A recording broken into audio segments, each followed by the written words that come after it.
अस्सलाम वालेकुम नाज़रीन, मेरा नाम मोहम्मद अली है और मैं ऑस्ट्रेलिया से आपके पास हाजिर हूँ। मेरे साथ पाकिस्तान से मियाँ ताहिर साहब तशरीफ रखते हैं। आज के जो बड़े मौज़ूआत हैं उनमें से एक ही बड़ा मौजू है जो पाकिस्तान के हवाले से है, जिसका जो खत लिखा था उन्होंने इस्लामाबाद हाई कोर्ट के, और उसी के एंगल से अब मजीद डेवलपमेंट है कि जो वज़ीर आज़म थे उनकी मुलाकात हुई है चीफ जस्टिस से, और उन्होंने उस हवाले से कुछ कमीशन की बात की है। तो इस सिलसिले में मजीद अपडेट के लिए हम जनाब चलते हैं मियाँ ताहिर साहब के साथ। तो जनाब मियाँ ताहिर साहब, हमें बताइए क्या खबरें हैं।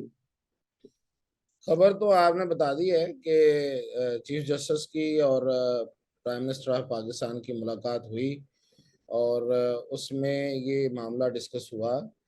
तवील मुलाकात थी। दोनों साइड से, एक तरफ से सीनियर पेने जज उनके साथ थे जस्टिस मंसूर अली शाह जो नवंबर में चीफ जस्टिस ऑफ पाकिस्तान बन जाएंगे, और दूसरी तरफ आजम तारड़ जो वजीर कानून है और अटॉर्नी जनरल प्राइम मिनिस्टर के साथ थे। तो इस पे जो बेसिकली जो बात हुई है वो तो सामने आ गई है, सुप्रीम कोर्ट का एलामिया भी आ गया है और आजम तारड़ की प्रेस कॉन्फ्रेंस भी हो गई, जिसमें ये कहा गया कि एक commission, inquiry commission, act of inquiry government of Pakistan का जो है उसके तहत बनाया जाएगा। और ये जुडिशियल कमीशन नहीं कहलाएगा, लेकिन ये है कि इसकी सरबराही कोई साबिक सीनियर जज ही करेंगे। और फिर ये वो एक यकरुकनी होगा या उसमें और भी मेंबर होंगे, ये अभी तय नहीं हुआ। अगर हुआ है तो सामने नहीं आया, और फिर उसके टीओआरस होंगे और वो इस मामले की तहकीक करेगा कमीशन कि इन जजेस को जो शिकायत हैं किस हद तक ठीक हैं, और अगर वो ठीक हैं तो वो फिर अपनी इंक्वायरी रिपोर्ट जो है वो बनाएगा और गवर्नमेंट को पेश करेगा। और फिर उसके बाद हो सकता है कि गवर्नमेंट जो है वो सुप्रीम कोर्ट को, चीफ जस्टिस ऑफ पाकिस्तान को वो इंक्वायरी भेजे। अब इसमें जो एडिशनल बात हुई वो ये हुई, जिसका सुप्रीम कोर्ट के अलामिया में जिक्र था, वो ये था कि चीफ जस्टिस ने कहा कि जो फैजाबाद धरना केस में जो फैसला आया था उस वक्त फैजाबाद का जब धरना हुआ तो उस पे उस वक्त जो सीनियर जज थे जस्टिस फाइज ईसा और जस्टिस मशीर आलम, इन्होंने एक केस सुना और उस केस पे इन्होंने एक हेयरिंग की और उस पे एक फैसला दिया। तो उसका पैरा नंबर 53 की तरफ उन्होंने इशारा किया है कि उस पर अमल दरामद हुकूमत करे। वो 53 बेसिकली ये है कि उसमें अदालत ने, यानी कि दोनों जजों ने हुकूमत को ये कहा था कि एजेंसीज का जो रोल है, तीन एजेंसीज बेसिकली उसमें पाकिस्तान की जो हैं वो आईनी और कानूनी लिहाज से, वो एक आईएसआई है। अगर इससे भी पहले देखा जाए तो इंटेलिजेंस ब्यूरो है। असल में इंटेलिजेंस ब्यूरो ऑफ पाकिस्तान जो है वो हर लिहाज से बड़ी एजेंसी है, लेकिन आपको पता है कि वो सिविल किया है तो इसलिए उसको तो कोई पूछता भी नहीं है।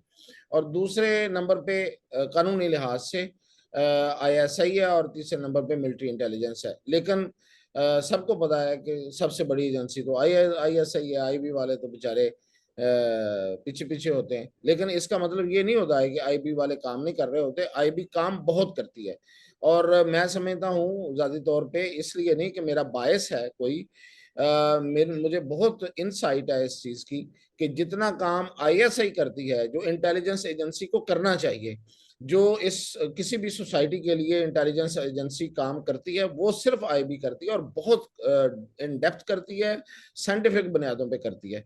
और दो प्राइम मिनिस्टर्स ऐसे गुजरे हैं जिन्होंने आईबी को बाकायदा मजबूत किया, मजबूत करने की कोशिश की। उसमें जुल्फिकार अली भुट्टो ने सबसे पहले, और उसके बाद नवाज शरीफ ने आईबी को सबसे ज्यादा मजबूत किया और उसको सबसे ज्यादा इक्विपमेंट लेके दिया, और उसकी हैसियत को फर्म किया पाकिस्तान में। लेकिन जाहिर है कि जिस तरह हमारे बाकी इदारों पे फौज की जो अथॉरिटी है वो ज्यादा है, तो इसी तरह इस पे भी है। तो वो काम तो करते रहते हैं, लेकिन वो उतना इफेक्टिवली आप सामने नहीं आते। तो ये भी एक लिहाज से अच्छी बात है, जितनी इफेक्टिवली वो आते हैं, वो फिर आपने देख ही लिया है कि उसके नतीजे में फिर खत सामने आते हैं और लोगों की लाशें सामने आती हैं और पता नहीं क्या क्या। तो बहरहाल ये जो खत लिखा गया है, अब मैं इस तरफ आता हूँ। अच्छा हाँ, अब उसमें ये कहा गया जी कि उसको किया जाए। हुआ ये था कि जो आईएसआई है, इसकी रेगुलराइजेशन, मतलब इसके रेगुलेशंस नहीं है। जो रूल्स एंड रेगुलेशंस बनते हैं हर अदारे के, ये वो अदारा है जिसके रेगुलेशंस मौजूद नहीं है। हालांकि ये प्रैक्टिकली ये प्राइम मिनिस्टर ऑफ पाकिस्तान के अंडर है कानूनी लिहाज से, लेकिन कोई रेगुलेशंस नहीं है। जिस तरह हमें अब जाके पता चला जब जनरल बाजवा का की एक्सटेंशन का केस सामने आया, तो फिर हमें पता चला कि आर्मी चीफ की जो अपॉइंटमेंट है उसके बारे में कवानीन वाजी नहीं है। अपॉइंटमेंट और उसके एक्सटेंशन कोई कानून मौजूद ही नहीं था, और जो कुछ हो रहा था वो ट्रेडिशनल बुनियादों पे हो रहा था, यानी कि ट्रेडिशंस को फॉलो किया जा रहा था। तो फिर कानून साजी हुई। अब जाके ये पता चला है कि आईएसआई की कोई रेगुलेशन ही नहीं है। तो ये एक वक्त था कि वो जो पीपल्स पार्टी के हैं, बाबर क्या नाम है उनका, कौन से बाबर सत्तार बाबर, जी? बाबर सत्तार, नहीं नहीं नहीं, पीपल्स एक पार्टी के अब्दुल्ला बाबर, फरदुल्ला बाबर। उन्होंने फरदुल्ला। पीपल्स पार्टी के दौर में ये कोशिश की थी, उस वक्त एक बिल लाने की कोशिश की थी, तो उसको नाकाम कर दिया गया था। वो बिल नहीं आ सका था, तो रेगुलेशंस नहीं बन सके थे। अब चूंकि चीफ जस्टिस ऑफ पाकिस्तान ने, सुप्रीम कोर्ट ने इस मामले में इंटरेस्ट लिया और उन्होंने प्राइम मिनिस्टर से वादा लिया है, तो एक काम बहरहाल ये हो सकता है, जिसकी उम्मीद अब बन चली है कि वजीर, चूंकि वजीर आजम ने वहां वादा भी कर लिया है कि हम कानून साजी करेंगे, तो किसी ना किसी हद तक कुछ ना कुछ तो हो जाएगा ना। वो मतलब कागजी सतह पे सही, वो कहीं लिखा ही जाएगा, उस पर अमल दरामद हो ना हो, लेकिन कुछ बनेगा तो सही ना। अमल दरामद करवाने वाली कोई सूरत हाल बाद में बन सकती है। जिस तरह से देखें, मैं अभी जिमनन अर्ज कर दूं कि ये जो जितनी सूरत हाल बनी हुई है जजेस और एजेंसीज के हवाले से, तो हमारी मतलब मुख्तलिफ सियासतदानों से गपशप होती रहती है, मुख्तलिफ पार्टीज के। तो मैंने देखा है कि क्रॉस दी बोर्ड सारे सियासतदान बड़े खुश हैं।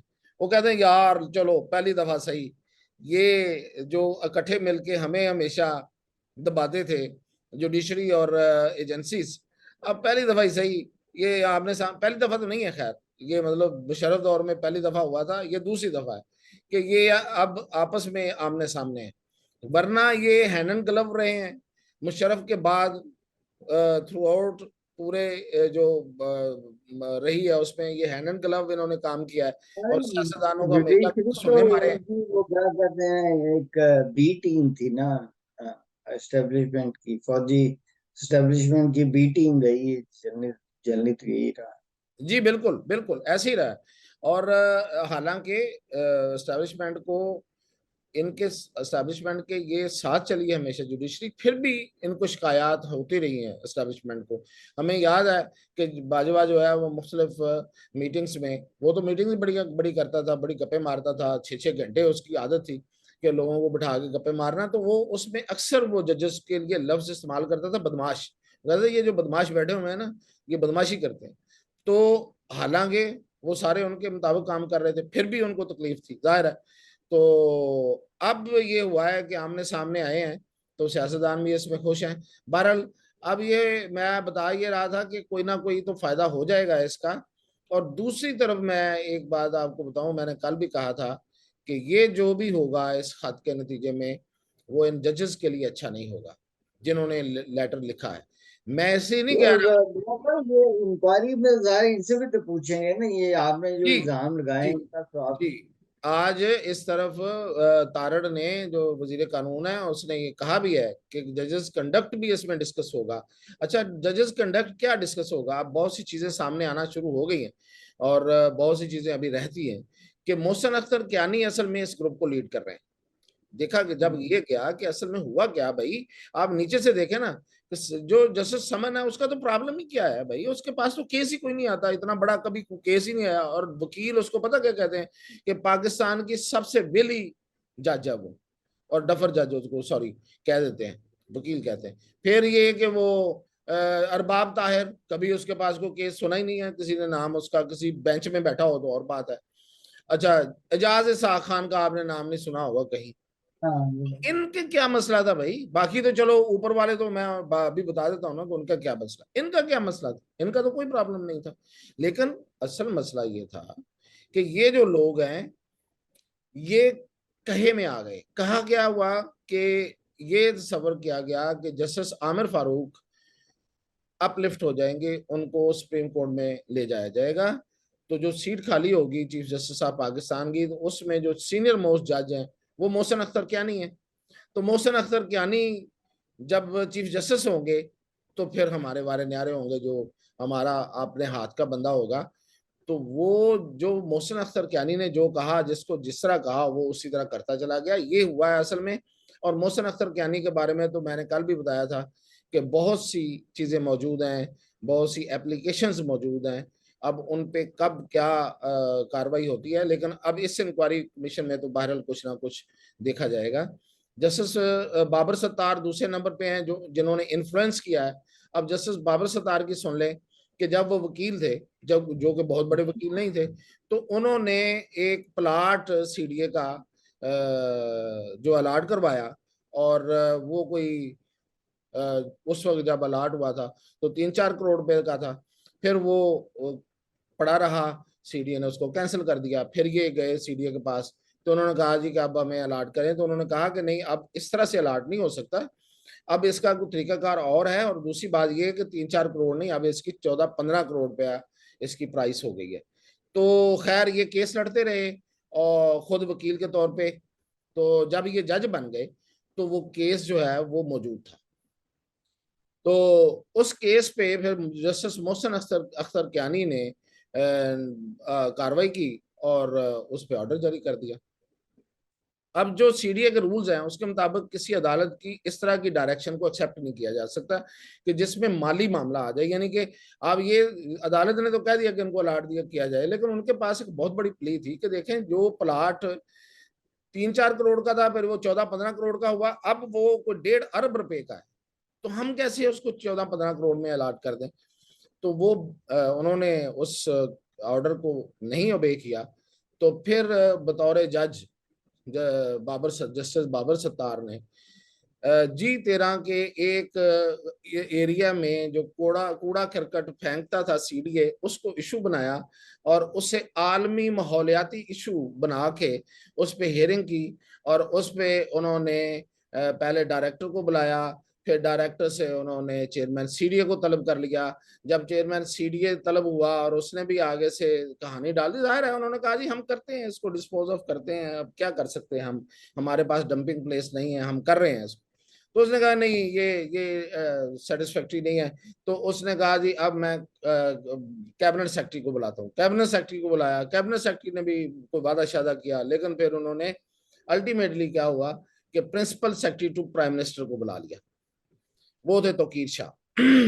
वो काया आदमी है, उसका टर्न्योर खत्म हो रहा था और आगे उसका कॉन्ट्रैक्ट जो है वो वर्ल्ड बैंक में हो गया था। उसने सोचा कि यार ये अगर मैं इसको इसी तरह का जवाब दिया जिस तरह के बाकी अफसर देते रहे, तो इसके बाद तो इसके पास और कोई हाथ हथियार भी नहीं है। तो ये मेरा कहीं कोई ऐसा ऑर्डर ना पास कर दे कि मेरा कॉन्ट्रैक्ट ही खत्म हो जाए। तो उसने चेयरमैन सीडीओ को कहा कि यार प्रॉब्लम क्या है जज साहब के साथ। तो उसने कहा यार प्रॉब्लम ये है कि ये प्लॉट फलां फलां चाहते हैं। तो उसने कहा कि फिर दे दो। तो उसने कहा कि नहीं जी कैसे दे दें। तो वो पटवारी जबान होना आ गया, तुसा ना क्या जाना होए और दो जी जान छड़ाओ। ते वो तौकीर शाह भी पटवारी है ना, तो ए तुहानू पता जस्टिस बाबर सत्तार भी पटवारी है। तो बड़ी जमीन शमीन है इनकी बैरिया टाउन पिंडी के पास। इनका मतलब ये अच्छे लैंड ओनर है। तो मर्सिडीज पे आते हैं, ये अपनी है वैसे उसकी मर्सिडीज अदालत में। तो लोग बड़े मुतासर भी होते हैं कि देखें जी अपनी गाड़ी पे आते हैं, लेकिन जाहिर है अपनी गाड़ी भी मर्सिडीज है। तो वो प्लाट फिर इन्हें 1.5 अरब रुपए का उस वक्त, जो कि आज कहते हैं कि 4 अरब रुपए का वो प्लॉट है, तो वो उन्होंने कर दिया। फिर उन्हें तौकीर शाह ने करवा दिया। तो अब इतना बड़ा एहसान मोहसिन अख्तर कियानी का हो और वो अगले चीफ जस्टिस भी बनने जा रहे हों उनके मुताबिक, तो फिर जाहिर है कि एक दरखास्त पे साइन तो हो ही जाते हैं। और समन जो है, जैसे समन वो इनके साथ शाम को सैर वार पे निकल जाती हैं। एक कोई इक्वेशन है इनके दरमियान, तो मतलब वो होती है मर्द और खातन के दरमियान, तो वो भी कोई प्रेशर हो गया हुआ होगा या कोई वो कहा तो उन्होंने मान लिया, तो इस तरह करके ये सारी चीजें अब सॉर्ट आउट हो रही हैं। तो उसमें ये कमीशन में ये सारी चीजें सामने आएंगी और जजेस कंडक्ट भी जेर बहस आएगा। ये खत जो है कहाँ लिखा गया, कैसे लीक हुआ, उसके बारे में भी अभी कुछ कहानियां हैं। कोई पक्की बात होगी तो मैं अगले प्रोग्राम में आपको वो भी बताऊंगा कि वो कैसे हुआ और किस तरह से हुआ। तो बहरहाल ये है कि ये खत आसानी से जान नहीं छोड़ेगा। लेकिन दूसरी तरफ पॉजिटिव बात मैं पहले भी बात कर रहा था कि वो ये जरूर होगी कि कोई ना कोई कानून साजी हो जाएगी, कोई ना कोई रेगुलेशंस बन जाएंगी, उस पे अमल दरामद कोई और आगे करवा लेगा, कोई और फटा पड़ जाएगा तो करा लेगा। लेकिन ये है कि चीजें अगर मौजूद हों तो अमल दरामद हो सकता है, अगर हो ही नहीं तो पता ही नहीं चलता कि क्या करना और क्या कहना है किसी को। तो ये इसमें से वो क्या कहते हैं कि खैर में शर और शर से खैर, ये इस तरह का कोई इशू। और ये तो बात ये है कि वो पंजाबी हम कहते हैं माड़े दी ते रब ने फिर सुननी है। वो अवाम दी भी किते किते ना किते अवाम दी भी रब ने फिर सुनी लेनी है। ये आपस दी इन्हां दी लड़ाई दे विच ये फायदा ते चलो हो गया कि ये हाँ, एक तरफ रूल ये बन फायदा जो जाएंगे, है ना वो होने की तो है। दूसरी तो तरफ ये जो 2 नंबर जज है उनका भी थोड़ा सा नकेल पड़ेगी। जी तो हाँ। चलें जी, ये एक अच्छी डेवलपमेंट है और इसके साथ ही हम इजाजत करते हैं जी अपने नाज़रीन से। तो अल्लाह हाफिज।